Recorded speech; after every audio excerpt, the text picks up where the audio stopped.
좋은 날입니다. 오늘도 말씀 안에 승리하는 하루 되시기를 기도하겠습니다. 오늘 생명의 산 본문은 에스겔 16장 35절부터 52절입니다. 오늘 본문에서는 하나님을 배신하고 음행하는 예루살렘을 심판하실 것이라고 경고하시고 그들의 죄악이 사마리아와 소돔의 죄악보다 더 크다는 것을 말씀해 주고 계십니다. 이 구절들을 통해 하나님께서 무엇을 말씀하시는지 살펴보도록 하겠습니다. 35절부터 36절입니다. 그러므로 너 음녀야 여호와의 말씀을 들을지어다. 주 여호와께서 이같이 말씀하셨느니라. 내가 네 누추한 것을 쏟으며 내 정든 자와 행음함으로 벗은 몸을 드러내며 또 가증한 우상을 위하여 내 자녀의 피를 그 우상에게 드렸은즉 하나님은 다시 예루살렘을 음녀로 표현하시며 그의 죄악에 대해 말씀하십니다. 내가 누추한 것을 쏟으셨다고 말씀하시는데 누추한 것의 원어 네호쉐트는 청동, 노쇠라는 뜻입니다. 이것을 쏟았다는 것은 청동, 노쇠로 우상을 부어 만드는 것을 표현하시는 것입니다. 원래 청동과 노쇠는 성전을 만들 때 쓰인 도구였는데 이것으로 우상을 만드는 음란한 모습을 보여주는 것입니다. 벗은 몸을 드러냈다는 것은 하나님께서 입혀주신 왕후의 예복을 벗어버리고 육신의 소욕을 따르는 모습을 보여주시는 것입니다. 우상을 위하여 자녀의 피를 우상에게 드렸다는 것은 실제 인신제사를 드린 것뿐이 아니라 진리를 전해 구원으로 인도해야 하는 영적인 자녀들에게 우상의 헛된 것을 전하며 영적으로 죽게 한 모습을 보여주시는 것입니다. 이렇게 하나님은 신부로 세우신 예루살렘의 죄악을 드러내시며 책망하고 계십니다. 37절부터 41절입니다. 내가 너의 즐거워하는 정든 자와 사랑하던 모든 자와 미워하던 모든 자를 모으되 사방에서 모아 너를 대적하게 할 것이요 또 내 벗은 몸을 그 앞에 드러내 그들이 그것을 다 보게 할 것이며 내가 또 간음하고 사람의 피를 흘리는 여인을 심판함같이 너를 심판하여 진노의 피와 질투의 피를 내게 돌리고 내가 또 너를 그들의 손에 넘기리니 그들이 내 누각을 헐며 내 높은 데를 부수며 내 의복을 벗기고 내 장식품을 빼앗고 내 몸을 벌거벗겨 버려두며 무리를 데리고 와서 너를 돌로 치며 칼로 찌르며 불로 내 집들을 사르고 여러 여인의 목전에서 너를 벌할지라. 내가 너에게 곧 음행을 그치게 하리니 내가 다시는 값을 주지 아니하리라. 하나님은 앞선 죄악으로 인해 예루살렘을 심판하실 것에 대해 말씀하십니다. 하나님은 예루살렘이 함께 음행하던 정든 자와 사랑하던 모든 자뿐 아니라 미워하던 모든 자를 사방에서 모아 대적하게 하실 것이라고 말씀하십니다. 여기서 정든 자와 사랑하던 자는 이스라엘이 우상을 함께 섬기며 음행했던 이방 나라들이고 미워하던 자는 이스라엘이 외교적으로 대적했던 이방 나라들을 말합니다. 하나님은 모든 이방 나라들을 사방에서 모으셔서 예루살렘을 대적하실 것이고 그들이 예복을 입지 않아 이방 나라와 다를 바 없는 예루살렘의 영적 본질을 다 보게 하실 것이라고 말씀하십니다. 이는 열방의 진리를 전해야 하는 제사장 나라 이스라엘에게는 매우 수치스러운 일이었습니다.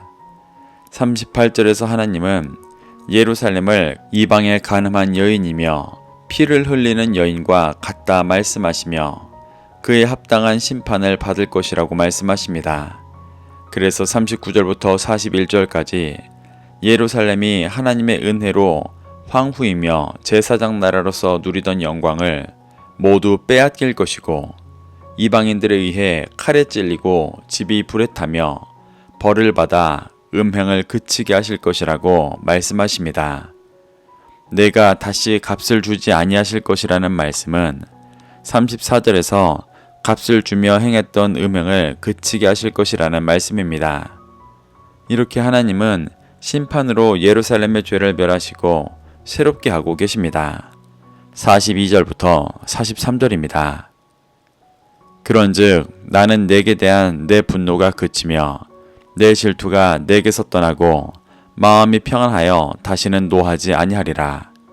내가 어렸을 때를 기억하지 아니하고 이 모든 일로 나를 분노하게 하였은즉 내가 내 행위대로 내 머리에 보응하리니 내가 이 음란과 내 모든 가증한 일을 다시는 행하지 아니하리라.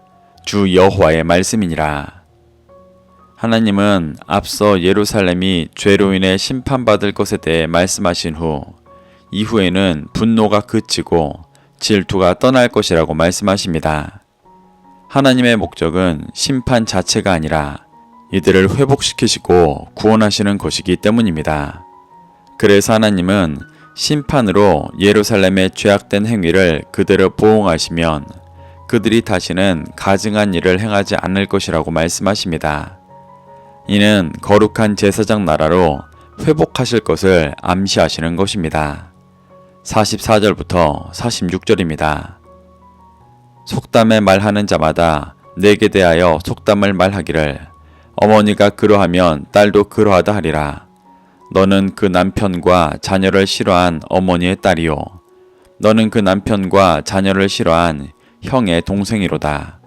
내 어머니는 햇사람이요 내 아버지는 아모리 사람이며 내 형은 그 딸들과 함께 내 왼쪽에 거주하는 사마리아요 내 아우는 그 딸들과 함께 내 오른쪽에 거주하는 소돔이라.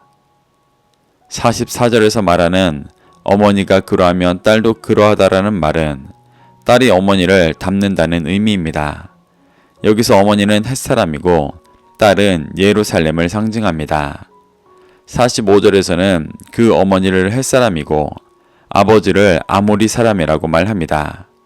그런데 남편과 자녀를 싫어한 어머니라는 것은 햇사람이 아모리 사람을 싫어했다라는 표현이 아니라 가나안 족속인 햇사람이 남편 되신 하나님을 미워했다는 것을 말하는 것입니다.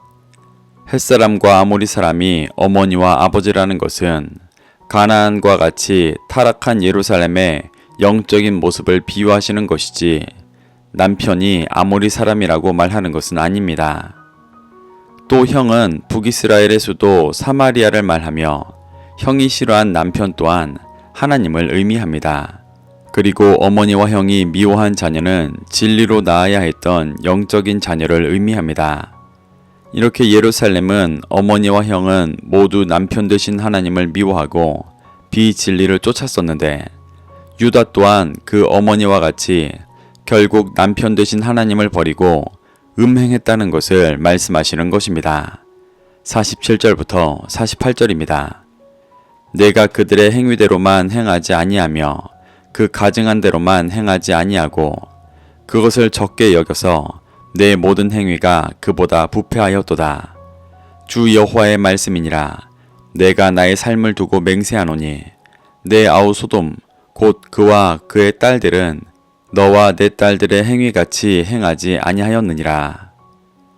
하나님은 앞선 절에서 사마리아가 형이고 소돔이 아우라고 말씀하십니다. 이 둘은 당시 유다에게는 대표적인 죄악을 상징하는 자들이었습니다. 그런데 하나님은 예루살렘이 그들의 죄악된 행위를 적게 여겨서 더욱 부패하게 되었다고 말씀하십니다. 이는 스스로를 거룩한 선민이라고 여기며 아직도 예루살렘이 무너지지 않을 것이라 여기던 자들에게는 매우 충격적인 말씀이었습니다. 하나님은 나의 삶을 두고 맹세한다고 하시며 예루살렘의 딸들의 행위가 소돔의 딸들의 행위보다 더 심하였다고까지 말씀하셨습니다. 이것이 스스로 선민이라 여기는 예루살렘의 영적인 실체였습니다. 49절부터 51절입니다. 내 아우 소돔의 죄악은 이러하니 그와 그의 딸에게 교만함과 음식물의 풍족함과 태평함이 있음이며 또 그가 가난하고 궁핍한 자를 도와주지 아니하며 거만하여 가증한 일을 내 앞에서 행하였음이라. 그러므로 내가 보고 곧 그들을 없이 하였느니라. 사마리아는 내 죄의 절반도 범하지 아니하였느니라. 내가 그들보다 가증한 일을 심히 행하였으므로 내 모든 가증한 행위로 내 형과 아우를 의롭게 하였느니라. 하나님은 소돔과 사마리아보다 더 심했던 예루살렘의 죄악을 설명하십니다. 소돔의 죄악은 딸들을 교만하고 음식물의 풍족함과 태평함이 있게 한 것이었다고 말씀하십니다. 여기서 음식물의 풍족함과 태평함을 죄라고 말씀하시는 이유는 후반절에 나오는 가난하고 궁핍한 자를 도와주지 않았다는 것의 증거였기 때문입니다. 이는 실제로 가난하고 궁핍한 자를 도와주지 않고 기득권만 배불렸다는 것을 말하는 것이기도 하지만 영적으로 말씀을 간구하는 가난한 자들을 채워주지 않았던 모습을 말씀하시는 것입니다. 태평함의 원어 샤카트는 단순한 평안이 아니라 나태함을 의미합니다. 이는 영적인 방종이며 진리를 전하지 않고 스스로 안에 가두었던 모습을 표현하는 것입니다. 또 사마리아의 가증한 죄악들이 유다의 죄악에 비하면 절반도 되지 않는다고 말씀하십니다. 북이스라엘은 단과 베델에 금송아지 우상을 만들어 섬겼으며 절기도 마음대로 바꾸고 레위 지파가 아닌 사람을 제사장으로 세워 제사 또한 훼손시켰습니다. 이는 제사장 나라 이스라엘에게 매우 충격적인 죄악이었지만 유다의 죄악은 이보다 더 크다고 말씀하시는 것입니다. 하나님의 이러한 경고는 제사장 나라로 살아가야 했던 유다에게 매우 충격적인 일이었습니다. 52절입니다. 내가 내 형과 아우를 유리하게 판단하였은즉 너도 내 수치를 담당할지니라. 내가 그들보다 더욱 가증한 죄를 범함으로 그들이 너보다 의롭게 되었나니 내가 내 형과 아우를 의롭게 하였은즉 너는 놀라며 내 수치를 담당할지니라. 하나님은 예루살렘이 사마리아와 소돔을 유리하게 판단하였다고 말씀하십니다. 여기서 유리하게 판단하다의 원어는 팔랄로 중재하다, 기도하다라는 뜻입니다. 이는 긍정적인 의미에서 그들을 위해 기도했다는 것이 아니라 사마리아와 소돔의 죄가 가벼운 것처럼 여겨주어 그들의 죄를 방치했다는 것을 말하는 것입니다. 하나님은 이렇게 된 이유가 예루살렘의 죄가 더 커서 사마리아와 소돔이 의로워 보일 정도였기 때문이라고 말씀하시며 그 죄의 대가로 수치를 당하게 될 것이라고 경고하고 계십니다.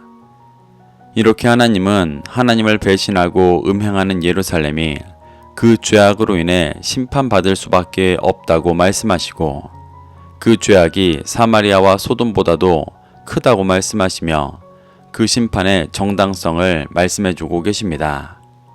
우리는 이러한 하나님의 경고 속에서 교훈받아 우리의 삶 안에도 예루살렘과 같이 세상의 헛된 우상을 사랑하고 따르고 있는 중심이 있다면 우리를 회복시키기를 소망하시는 하나님의 은혜를 믿고 따르며 새롭게 되어주시기를 축복합니다. 그래서 가늠한 여인이 아니라 예복을 준비한 신부로서 다시 오실 주님을 맞이하는 그리스도인 되시기를 소망합니다. 오늘도 이 말씀을 심령에 새겨 승리하는 하루 되시기를 기도하겠습니다.